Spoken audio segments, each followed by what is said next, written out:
সুপ্ৰভাত জনালো সকলোকে আৰু দিনটো যাতে সকলোৰে শুভ হয়। আৰু এইফালে আমাৰ গাহৰিজনীক বৰ্তমান দানা দি আছোঁ আৰু এই গাহৰিটোৱে একেবাৰে মানুহ ওচৰ চাপিবলৈ নিদিয়ে। তো সদায় দানা দিয়াৰ সময়ত মই চুবলৈ চেষ্টা কৰোঁ, মানে যিটো চুবলৈ নিদিয়ে গাহৰিজনী।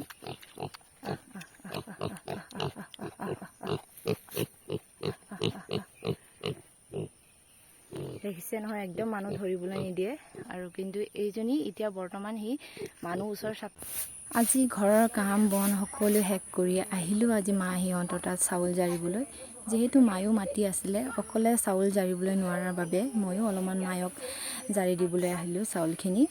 আৰু জাৰিও দিম আৰু লগতে মাহীহঁতে চাউলখিনি অলপমান খাবলৈ দিও পঠায়। তো 2 বস্তামান আছে চাউল কুটাই থৈ দিয়া।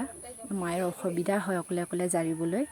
তো ময়ো আহি দিলোঁ আৰু মাহীহঁতে ঘৰতে খেতি কৰা এয়া ধান মানে চাউল, আৰু যিহেতু বহুত খাবলৈও ভাল আৰু যদিও বনাওঁ একেবাৰে নপচে, এদিন আৰামছে ৰাখিব পাৰে। আৰু যদি আমি কিনা চাউলৰে আমি ভাত বনাওঁ, লক্ষ্য কৰিছোঁ যে পচি যায়, নাথাকে। আৰু যিহেতু এতিয়া গৰম দিনত একেবাৰে ভাত পচি যায়।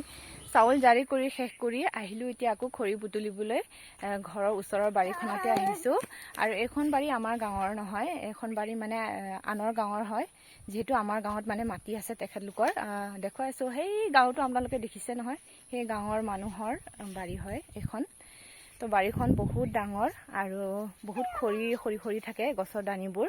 আৰু এয়া দেখিছে আপোনালোকে, ভাল খৰি পাবলৈ নাই, সৰু সৰু দানি খৰিবোৰকে বুটলি আছোঁ। আৰু সেইবোৰকে বুটলি কৰি ঘৰলৈ লৈ আহোঁ আৰু সেয়াৰ লগতে ভাত তৰকাৰী সিজাই কৰি ল'ৰা ছোৱালীক খুৱাওঁ। বেছি দিনো নাযায়, 2-3 দিনমান যাব। 2-3 দিনৰ পিছত আৰু আহিব লাগে, তেনেকুৱাই বিচাৰি কুচাৰি লৈ যাব লাগে। তো তেনেকুৱাই আমাৰ জীৱনকেইটা গৈ আছে আৰু পাৰ হৈ আছে। আৰু যিহেতু কৰ্ম কৰাত একো লাজ নাপাওঁ, কৰ্ম কৰি খাইছোঁ, আনক ঠগা নাই বা আনৰ পৰা চুৰ কৰি আমি খোৱা নাই, কষ্ট কৰিহে খাইছোঁ। কষ্ট কৰি খোৱাত কোনো লাজ নাই বুলি ভাবোঁ। তো তেনেকুৱাই ল'ৰা ছোৱালীক পোহপাল কৰি আছোঁ আৰু তেনেকুৱাই আমাৰ দিনকেইটা।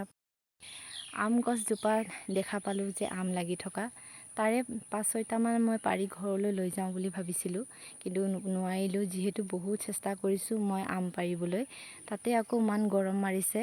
সেইকাৰণে যিহেতু আজি আম খাবলৈ বহুত হেঁপাহ আছিলে। আৰু টেঙা বুলি ক'লে আৰু সকলোৰে জিভাৰ পানী পৰে নহয় জানো। তো মোৰো আজি খাবলৈ বহুত মন আছিলে।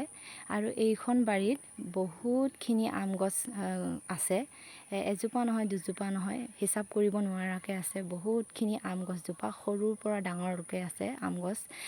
তো এই বাৰীখন মালিকগৰাকীয়ে মানে তেনেকুৱাই খালী ৰাখি থৈ দিয়ে। ইমান চেষ্টা কৰিলোঁ, তথাপিও এটা আম পাৰি খাব নোৱাৰিলোঁ। যিহেতু টেঙা বুলি ক'লে সকলোৰে লোভ লাগে, বেছিকৈ নোৱাৰিলেও 1-2 টুকুৰা হ'লেও খাবলৈ মন যায়। কিন্তু আজি মোৰো বহুত খাব মন লাগিছিলে, কিন্তু পাৰিব নোৱাৰাৰ বাবে আৰু নেখাওঁ বুলিয়ে ক'ব লাগিব।